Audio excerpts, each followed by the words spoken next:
Primer grado Escuela de Pastoral. Lección número 15. Cristo, nuestro Maestro. ¿Sabías que el verdadero Maestro de nuestras vidas nos guía con lecciones que van más allá de la sabiduría humana? Descubre cómo las enseñanzas de Cristo pueden transformar tu vida y tu propósito en este mundo. Oración de sabiduría y comprensión. Oh Dios eterno y sabio, en tu infinita bondad, me acerco a ti en este momento de reflexión. Te doy gracias por el regalo de la vida, por la luz de tu doctrina y la guía que me ofreces a través de Jesucristo. Te pido, Señor, ilumina mi mente y abre mi corazón, para comprender las enseñanzas que hoy he aprendido. Que cada parábola y cada palabra de nuestro Divino Maestro se conviertan en luz para mi camino y en guía para mis acciones. Concede, oh Señor, la sabiduría que necesito para aplicar estas lecciones en mi vida diaria. Ayúdame a vivir según tus enseñanzas, a ser un reflejo de tu amor y tu paz en este mundo. Te agradezco, Dios, por esta oportunidad de crecimiento espiritual, por la gracia de poder explorar la verdad y profundizar en mi fe.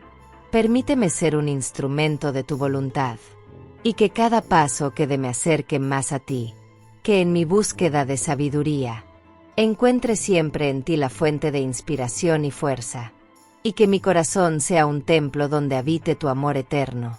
Amén. La doctrina de Cristo supera toda filosofía y toda ideología humanas. Antecedentes. Hemos contemplado a Jesús como nuestro modelo y le hemos mirado como nuestro ejemplo. Como modelo es el arquetipo del hombre perfecto, en quien no cabe imperfección, desviación o error. Es el prototipo del hombre considerado desde el punto de vista del estudioso que analiza la calidad del ideal propuesto. Como ejemplo, en cambio, le hemos mirado vivo, su modo de ser, de actuar y de comportarse, hemos considerado sus afectos, sus sentimientos y sus emociones. El pensamiento de Jesús. Vamos ahora a fijar nuestra atención en el pensamiento, en las ideas, en las opiniones y en los juicios del Salvador, todo lo cual constituye su doctrina cuando se le considera como fuente inspiradora del modo de ser de sus seguidores. Jesús, Maestro del cristiano. Contemplado así, Cristo merece legítimamente el título de Maestro, particularmente para los cristianos, sus seguidores, quienes reciben este nombre precisamente porque han hecho profesión de fe en Jesucristo y han decidido conformar su vida según las enseñanzas de su divino Maestro. El mismo Jesucristo se definió como tal cuando dijo: «Vosotros me llamáis, el Maestro, y, el Señor, y decís bien, porque lo soy». Juan 13:13. Jesús tenido por Maestro. Desde el principio de su vida pública, Cristo fue llamado y tenido por Maestro, no solo por sus discípulos y por las muchedumbres que le seguían ansiosas de escuchar su doctrina, sino también por los hombres de nivel intelectual y social superior, y aún por sus detractores y enemigos, quienes nunca pudieron poner en duda su autoridad de magisterio. Latín: magister igual a maestro, magisterium igual a magisterio, la función de enseñar del maestro, por más que para ello le tendieran trampas. Veamos algunos pasajes sobre esto.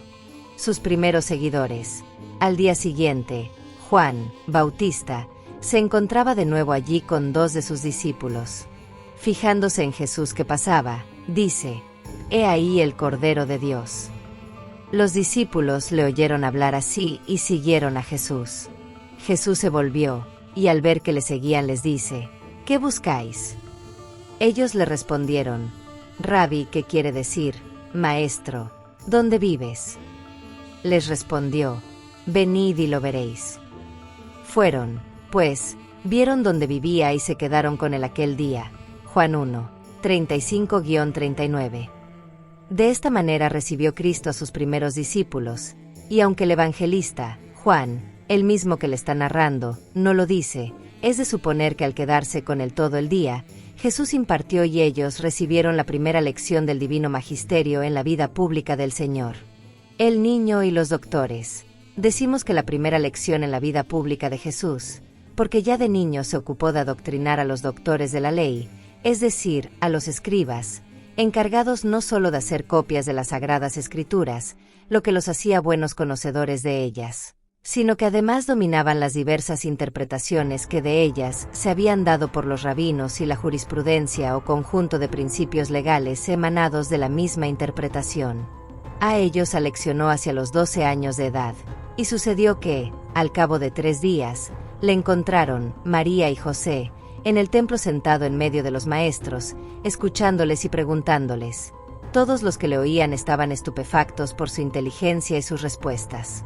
Cuando le vieron, quedaron sorprendidos, y su madre le dijo: «Hijo, ¿por qué nos has hecho esto? Mira, tu padre y yo, angustiados, te andábamos buscando».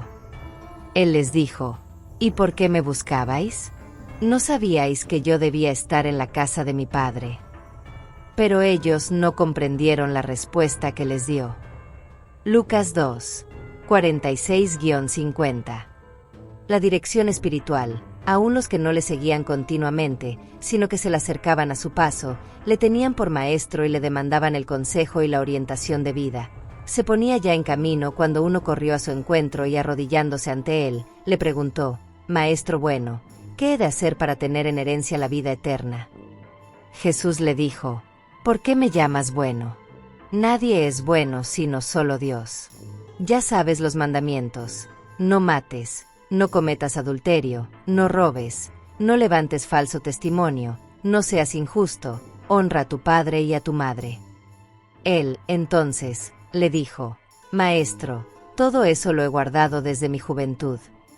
Jesús, fijando en él su mirada, le amó y le dijo: «Una cosa te falta. Anda, cuanto tienes, véndelo y dáselo a los pobres y tendrás un tesoro en el cielo. Luego, ven y sígueme».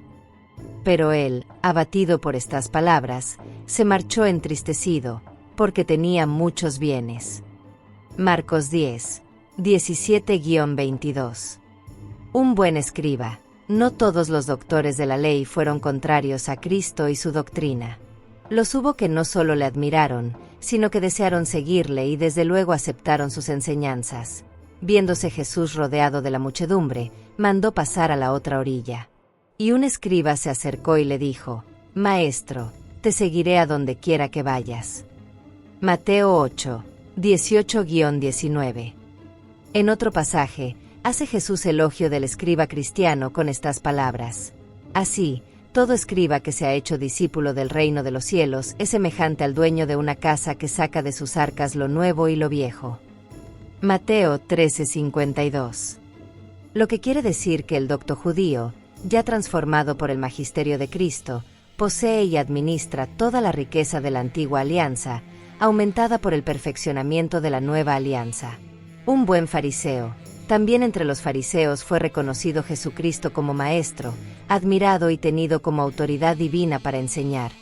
Había entre los fariseos un hombre llamado Nicodemo, magistrado judío. Fue este donde Jesús de noche y le dijo: «Rabí, sabemos que has venido de Dios como maestro, porque nadie puede realizar las señales que tú realizas, si Dios no está con él». Juan 3, 1-2. En otra ocasión, llega a elogiar a un escriba que coincide con él al afirmar que el primer mandamiento consiste en amar a Dios sobre todas las cosas y el segundo en amar al prójimo como a sí mismo. El escriba asiente: «Muy bien, maestro, tienes razón al decir que Él es único y que no hay otro fuera de Él, y amarle con todo el corazón, con toda la inteligencia y con todas las fuerzas, y amar al prójimo como a sí mismo, vale más que todos los holocaustos y sacrificios». Y Jesús, viendo que le había contestado con sensatez, le dijo: «No estás lejos del reino de Dios». Marcos 12, 32-34. Los enemigos de Jesús. Los enemigos de Jesús también emplearon el término maestro para dirigirse a él, pero llevando escondidas aviesas intenciones, de manera que, sin irritar al pueblo que le seguía y cuya admiración les inquietaba, pudieran exhibirle como ignorante, incumplido para con la ley, favorecedor del dominio extranjero, o en último caso como agitador de masas al que la autoridad romana se encargara de ajusticiar, como en el pasaje del tributo al César, Lucas 20, 20-25, que vimos en la lección anterior. Con la misma retorcida intención le plantean otro problema: Maestro, Moisés nos dejó escrito que si muere el hermano de alguno, que estaba casado y no tenía hijos, que su hermano tome a la mujer para dar descendencia a su hermano. Y continúan relatando que en el caso planteado son 7 los hermanos que sucesivamente toman a la viuda sin hijos. ¿De cuál de ellos será mujer en la resurrección? Porque los 7 la tuvieron por mujer. Cristo hace ver simplemente que en la resurrección ni ellos tomarán mujer, ni ellas marido, ni pueden ya morir, porque son como ángeles, y son hijos de Dios, siendo hijos de la resurrección. Algunos de los escribas le dijeron: Maestro, has hablado bien. Pues ya no se atrevían a preguntarle nada. Lucas 20, 28-40. Entre sus discípulos. Era común entre los discípulos más allegados al Señor referirse a él con el calificativo de el Maestro. Dicho esto, fue Marta a llamar a su hermana María y le dijo al oído: El Maestro está ahí y te llama. Ella, en cuanto lo oyó, se levantó rápidamente y se fue donde él. Juan 11, 28-29. Entre los apóstoles. Con no menos frecuencia fue nombrado Jesús como el Maestro entre los apóstoles, para quienes más que para nadie lo era, puesto que, en vista de integrar el núcleo central y cimiento de su iglesia, durante los 3 años de su vida pública, a ellos dedicó la mayor atención y toda su enseñanza, sin escatimar esfuerzos. Él estaba en popa, durmiendo sobre un cabezal. Le despiertan y le dicen: Maestro, ¿no te importa que perezcamos? Marcos 4:38. Maestro de las muchedumbres. Pero donde brilla resplandeciente Jesús como maestro es cuando habla a las multitudes. Su doctrina, a la vez dulce y encausadora, suave y firme, atractiva y exigente, estimulante y convincente. Su persona, atrayente con amorosa invitación hacia el bien, de alentadora y vivificante presencia. Su actitud de completa entrega a su misión evangelizadora y el espíritu de servicio que lo embargaba cautivaban al pueblo que, sin dar muestras de cansancio, le seguía para escucharle. Y le siguió una gran muchedumbre de Galilea, Decápolis, Jerusalén y Judea, y del otro lado del Jordán. Mateo 4:25. La doctrina de Jesús. Viendo la muchedumbre, subió al monte, se sentó, y sus discípulos se le acercaron. Y tomando la palabra, les enseñaba, diciendo: Bienaventurados los pobres de espíritu, porque de ellos es el reino de los cielos. Bienaventurados los mansos, porque ellos poseerán en herencia la tierra. Bienaventurados los que lloran, porque ellos serán consolados. Bienaventurados los que tienen hambre y sed de la justicia, porque ellos serán saciados. Bienaventurados los misericordiosos, porque ellos alcanzarán misericordia. Bienaventurados los limpios de corazón, porque ellos verán a Dios. Bienaventurados los que trabajan por la paz, porque ellos serán llamados hijos de Dios. Bienaventurados los perseguidos por causa de la justicia, porque de ellos es el reino de los cielos. Bienaventurados seréis cuando os injurien, y os persigan y digan con mentira toda clase de mal contra vosotros por mi causa. Alegraos y regocijaos, porque vuestra recompensa será grande en los cielos, pues de la misma manera persiguieron a los profetas anteriores a vosotros. Mateo 5, 1-12. Síntesis de su doctrina. Esta exposición doctrinaria que conocemos con el nombre de Sermón del Monte o Sermón de las Bienaventuranzas constituye algo así como la esencia de la doctrina de Jesucristo, una síntesis que condensa toda una amplísima enseñanza que ha de convertirse en vida en el discípulo de Jesús, cuidando que no quede en algo semejante a una filosofía o una ideología. La filosofía forma el pensamiento por medio del conocimiento, pero no impulsa la voluntad hacia el bien. La ideología se queda en la sistematización del comportamiento puramente exterior, sin hacer caso de la vida interior del hombre. La doctrina, en cambio, partiendo del conocimiento del absoluto que es Dios por medio de la revelación, sienta principios morales y espirituales que van conformando en el hombre su vida interior y exterior, relacionándolo en razón del bien con Dios y con los demás hombres, en busca de su perfección. Las enseñanzas de Cristo y la promesa.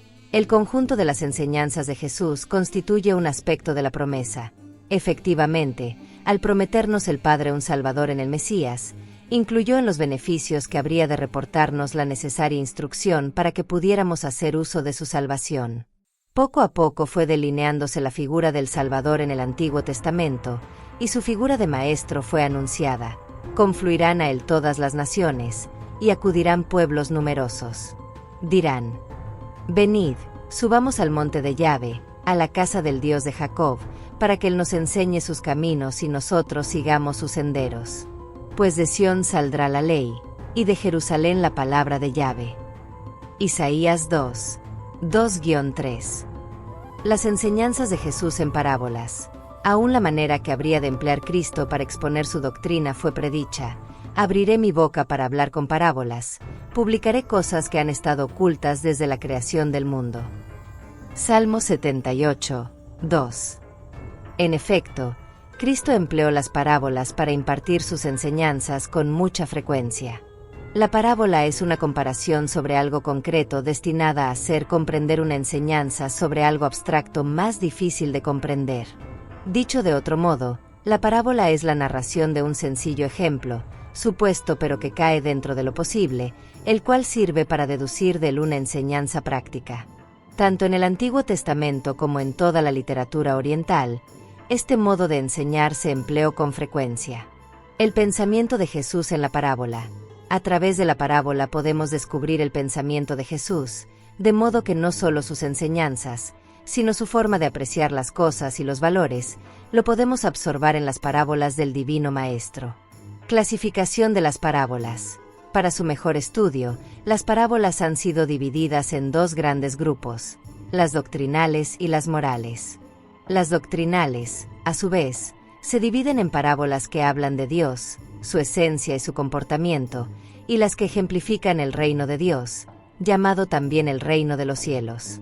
Estas parábolas morales tienen por objeto construir en los discípulos del Señor un modo de ser y de vivir muy propio del cristianismo, lo que va a ser su signo distintivo ante el mundo. Desde luego, ninguna parábola queda puramente dentro de la clasificación descrita, ya que todas participan de estos caracteres y en ellas se entremezclan enseñanzas de todo género. Con todo, es fácil encontrar en cada una un fondo principal y elementos secundarios que nos permiten clasificarlas en la forma descrita. Negación en la comprensión de las parábolas. Aunque expuso Jesús sus parábolas ante todo el mundo, solo a algunos les explicó su significado. Es que a vosotros se os ha dado el conocer los misterios del reino de los cielos, pero a ellos no. Porque a quien tiene se le dará y le sobrará, pero a quien no tiene, aún lo que tiene se le quitará. Por eso les hablo en parábolas, porque viendo no ven, y oyendo no oyen ni entienden. Mateo 13, 11-13. Esto lo dijo Cristo aludiendo a Isaías: ve y di a ese pueblo, escuchad bien, pero no entendáis.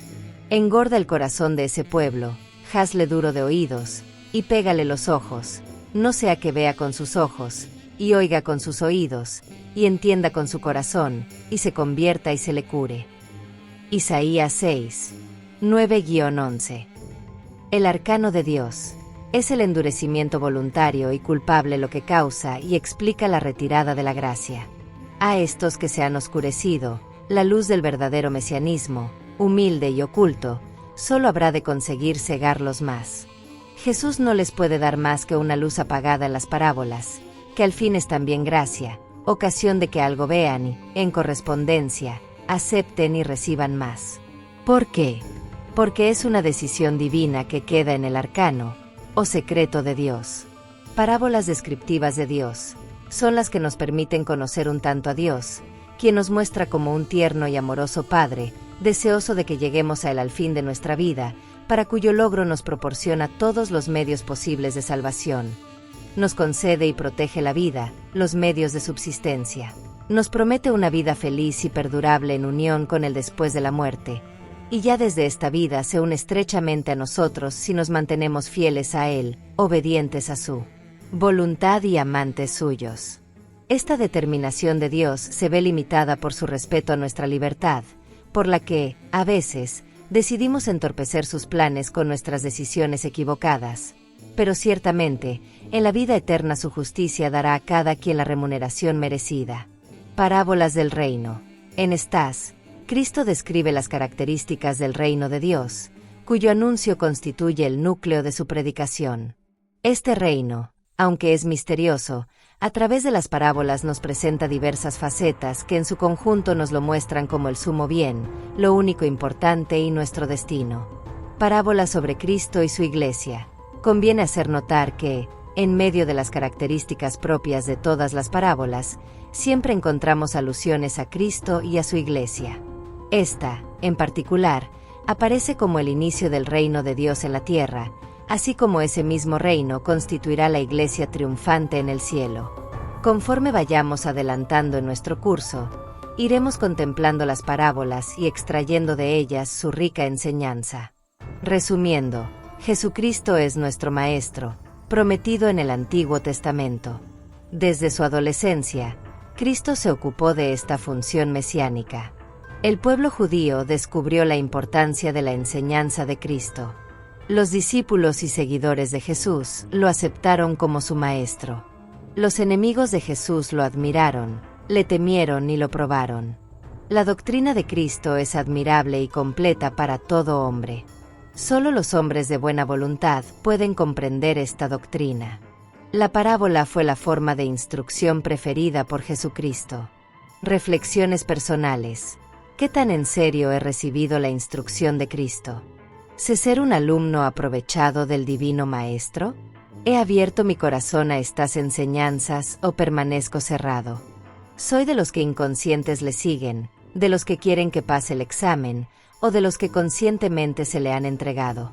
Resolución. Señor Jesús, Maestro Divino, a tu dirección me confío y con San Pedro te digo, ¿a dónde iré si solo tú tienes palabras de vida eterna, Señor?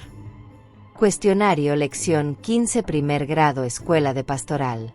1. ¿Por qué razón prefirió Cristo enseñar a base de parábolas? 2. Describe brevemente en qué consiste cada uno de estos tres géneros de parábolas. A. Las parábolas morales. B. Las parábolas acerca del reino de Dios. C. Las parábolas que hablan de Dios. 3. Si todo el que enseña necesita tener autoridad de parte de alguien para poder enseñar con legitimidad, ¿cuál es la autoridad de Cristo para enseñar? ¿Quién le dio autoridad para enseñar? 4. Expone al menos dos tipos de personas que hayan aceptado a Cristo como Maestro. 5. ¿Cómo es que la promesa del Padre tiene un aspecto de su realización en Cristo Maestro?